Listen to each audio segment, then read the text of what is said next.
Hello everyone, welcome to back my channel S Money Academy. Friends, आज आपके comment के according question लाया हूं।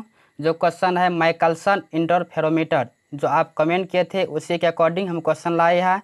ये क्वेश्चन 2019 में पूछा गया है, जो 2021 के लिए बहुत ही महत्वपूर्ण है, वेरी वेरी इंपॉर्टेंट है।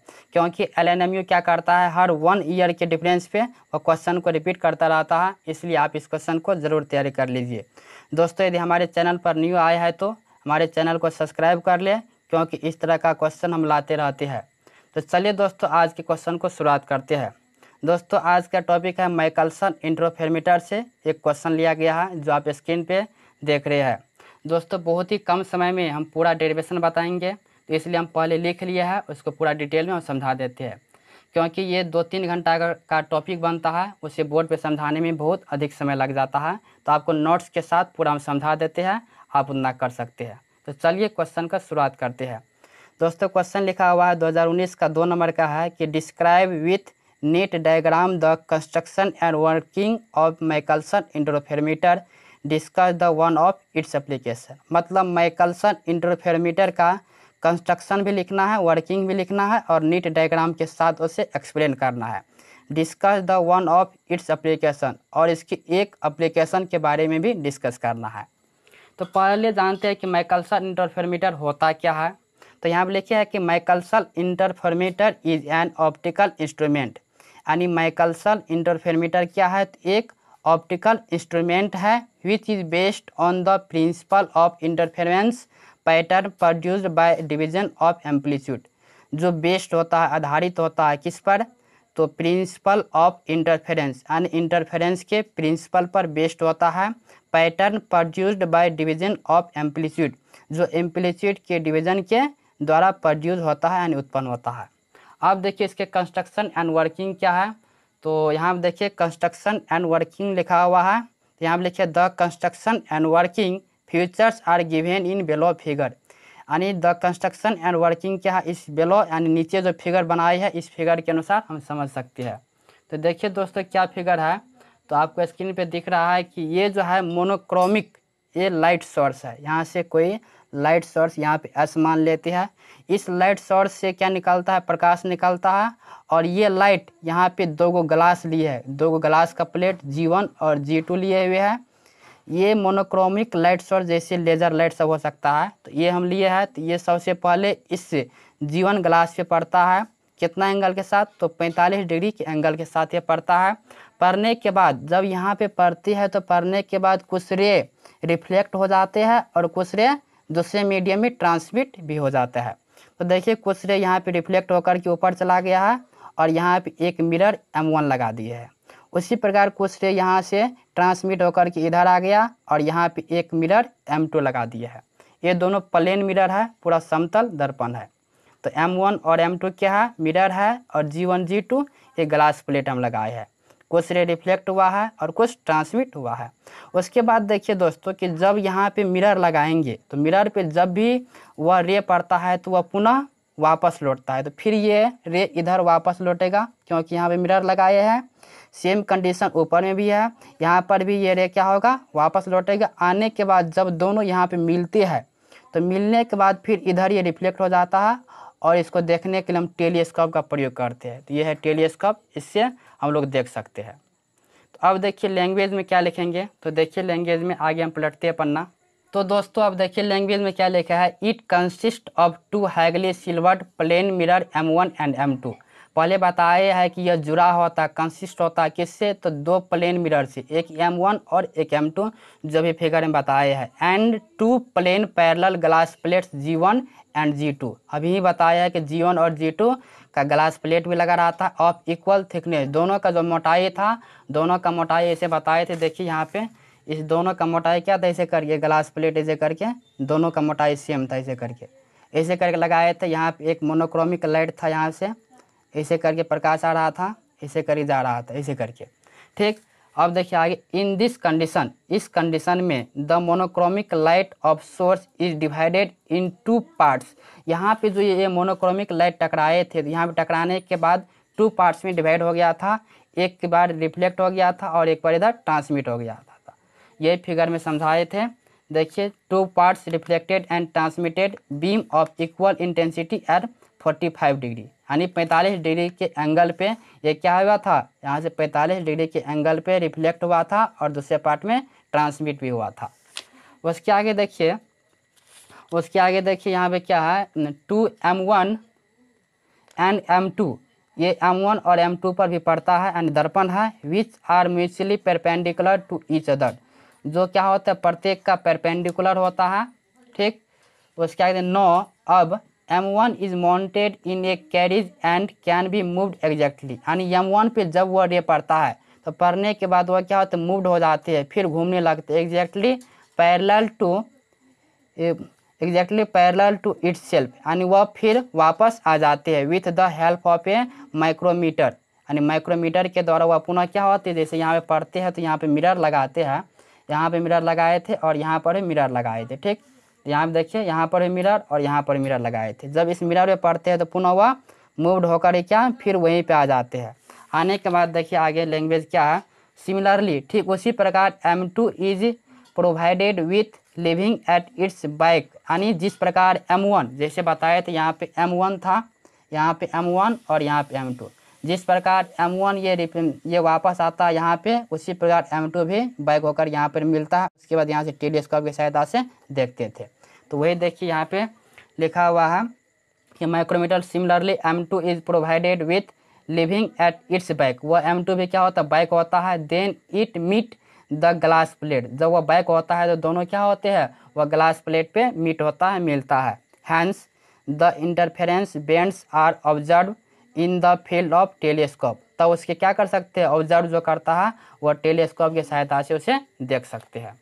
अब देखिए नेक्स्ट में क्या लिखे हुए है, देखिए the phase change on reflection, जब वह यहाँ पे मिलती है, यहाँ पे देखिए बताए थे मिलते हैं तो यहाँ पे उसके फेज में चेंज होता है कि कितना वह रिफ्लेक्ट हुआ है।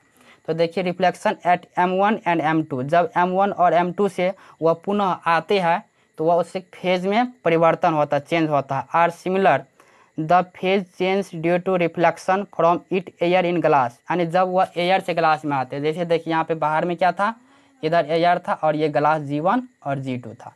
जब एयर से ये ग्लास में आता है, इधर भी एयर से ग्लास में आता है तो यहाँ पे क्या होते हैं, फिर देखिए एयर से जब ग्लास में आता है तो आर आल्सो सिमिलर इच से बेइंग इक्वल टू पाई, तब वह पाई से बदल जाता है एंड 180 डिग्री का उसमें चेंज हो जाता है पाई का।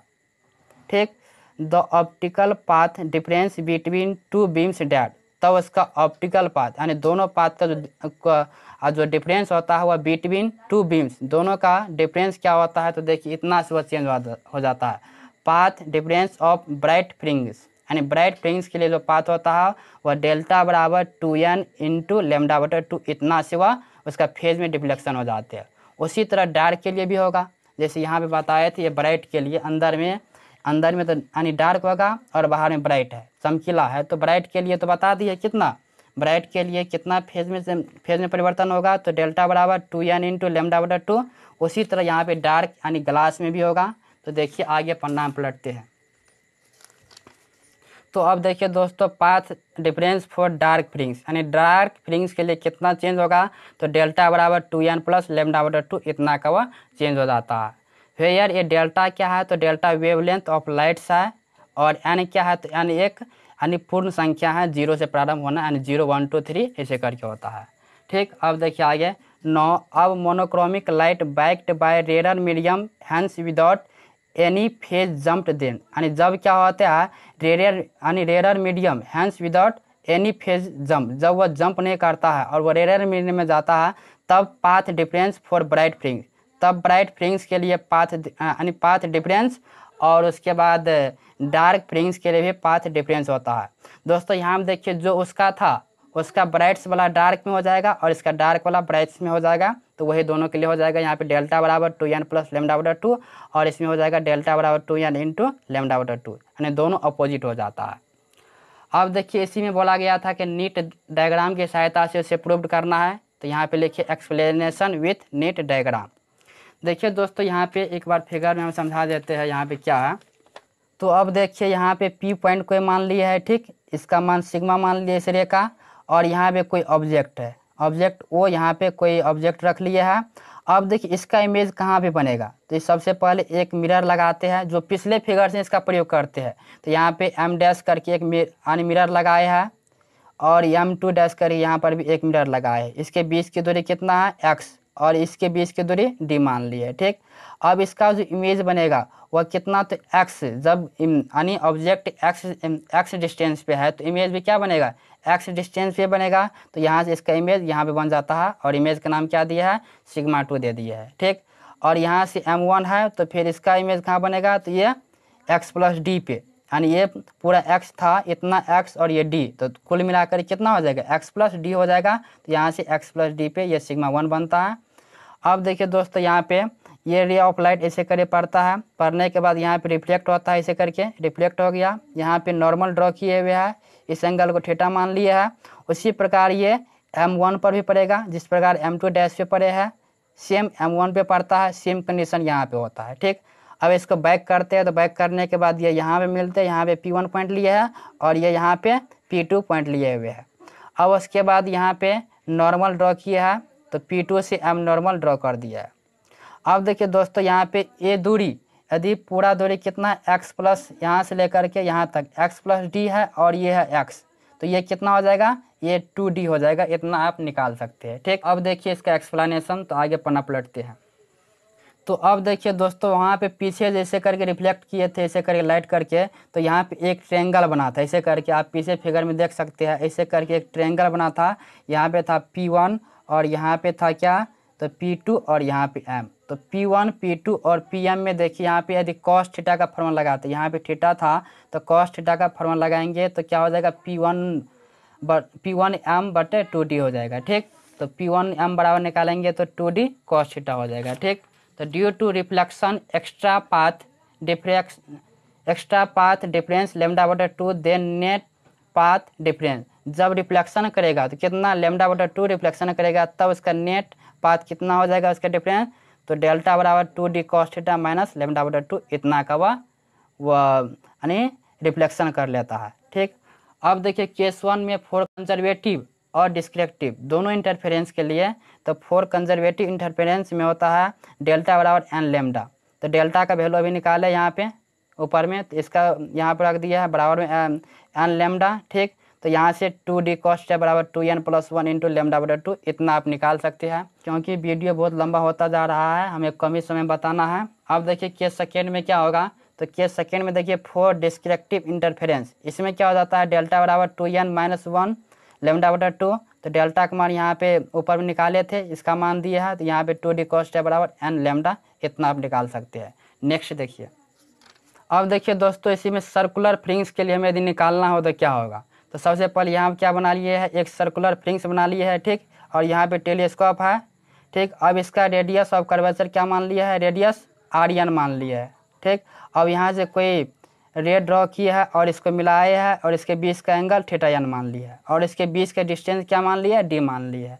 ठीक, तो देखिए रेडियस ऑफ सर्कुलर फ्रिंग्स का रेडियस क्या हो जाएगा, तो इन ट्रायंगल ABC ट्रायंगल में देखिए ट्रायंगल का मान यहाँ पर नाम रख लीजिए ABC। तो ABC ट्रायंगल में देखिए टेन थीटा का प्रयोग करेंगे, तो टेन थीटा यहाँ पे n है, तो टेन थीटा बराबर क्या हो जाएगा, लंब बटा आधार। तो लंब क्या है RN और आधार क्या है, तो d है, तो यहाँ पे बटे में d कर दिया है। तो यहाँ से RN बराबर निकाल लेंगे d टेन थीटा और θn इतना निकाल सकते हैं। 9 अब रेडियस ऑफ ब्राइट फ्रिंग्स के लिए रेडियस क्या होता है, तो 2D cos n बराबर 2n माइनस 1 इंटू लेमडा बटा 2 इतना हम पीछे किए थे। ठीक, तो यहाँ से cos थीटा n बराबर निकाल जाएगा कितना, 2n प्लस 1 इंटू लेमडा बटा 4D इतना निकाल सकते हैं, क्योंकि 2 इधर जाएगा तो 4 बन जाएगा। ठीक, अब देखिए दोस्तों यहाँ पे टेन थीटा का एक फॉर्मूला जानते हैं, रूट में क्या होता है, सेक स्क्वायर थीटा माइनस 1 होता है। अब देखिए यहाँ पे सेक स्क्वायर थीटा है, लेकिन हमें cos थीटा का वैल्यू प्राप्त है, तो क्या करेंगे, cos का उल्टा क्या होता है, cos थीटा बराबर क्या होता है, 1 बटा सेक थीटा होता है। तो इसका उल्टा करके यहाँ पे मान ये रख देंगे, तो मान रखने के बाद ये यहाँ पर आ जाएगा 4D है, तो ये कितना ऊपर चला जाएगा, उल्टा करेंगे तो 16D स्क्वायर हो जाएगा और माइनस में 1 इतना आ जाएगा। तो RN बराबर ये टर्म यहाँ से प्राप्त कर सकते हैं। नेक्स्ट देखिए, अब देखिए दोस्तों रेडियस ऑफ डार्क फ्रिंग्स के लिए रेडियस क्या हो जाएगा, तो ये फार्मूला जानते हैं, 2D cos थीटा n बराबर क्या होता है, n लेमडा। ये पीछे से करते आ रहे हैं। ठीक, तो cos थीटा n बराबर क्या निकल जाएगा, n लेमडा। ये 2 इधर आएगा बट्टे में आ जाएगा, तो फार्मूला क्या जानते हैं, टेन थीटा बराबर रूट में सेक स्क्वायर थीटा माइनस 1 ये जानते हैं। फिर यहाँ से कॉस थीटा का वैल्यू प्राप्त है, तो हमें सेक थीटा का निकालना है, तो क्या करेंगे उल्टा करें वैल्यू कर देंगे, 2 ऊपर जाएगा 4d² इतना टर्म आ जाएगा। ठीक, तो आर एन बराबर कितना निकल जाएगा, ये टर्म निकाल सकते हैं। अब देखिए दोस्तों, इसी में एक और क्वेश्चन था कि एप्लीकेशन ऑफ माइकलसन इंटरफेरेंस, यानी माइकलसन इंटरफेरेंस का एप्लीकेशन भी हमें लिखना था। कोई एक एप्लीकेशन लिखना था, तो यहाँ पे एक एप्लीकेशन हम लिख दिया है। ठीक, तो इसे समझिए। यहाँ पे लिखे determination of wavelength of monochromic light, यानी मोनोक्रोमिक लाइट का क्या ज्ञात करना है, वेवलेंथ ज्ञात करना है। दोस्तों कभी कभी एक क्वेश्चन शॉर्ट में भी पूछ देता है, 5 नंबर में भी, तो ये भी ध्यान रखना। तो देखिए यहाँ पे समझते हैं, देखिए फिगर में यहाँ पे कोई सोर्स मान लिया। ठीक, यहाँ पे कोई सर्कुलर पाथ मान लिया है, और ये सोर्स ऐसे करके मान लिया है, ऊपर में मिरर लगा दिया है M1। ठीक, और ये सोर्स ऐसे करके जा रहे हैं, यहाँ पर भी मिरर लगा दिया M2, और यहाँ पे M1 लगा दिया है, और ये बीम स्पेल्टर है, ऐसे करके गुजर रहा है। तब इसका इमेज बनता है M2 का, यहाँ पे दिखाई देगा हमको M2 यहाँ पे इमेज बनता है। तो थोड़ा लैंग्वेज में समझ लीजिए, फास्ट में, बहुत ही कम समय में बताना है। तो देखिए mirror M1 and M2 are perpendicular to each other. देखो M1 और M2 फिगर में देख लीजिए, यहाँ पे M1 और M2 क्या है, परपेंडिकुलर है एक दूसरे का। Therefore M1 and M2 are parallel to each other, इसीलिए M1 और M2 ये भी क्या होगा, पैरेलल होगा एक दूसरे का। तो सो फॉर द ब्राइट फ्रिंग्स का फार्मूला तो पीछे से जानते आ रहे हैं, क्या है, 2d cos θ बराबर n लैम्डा होता है। नेक्स्ट देखिए,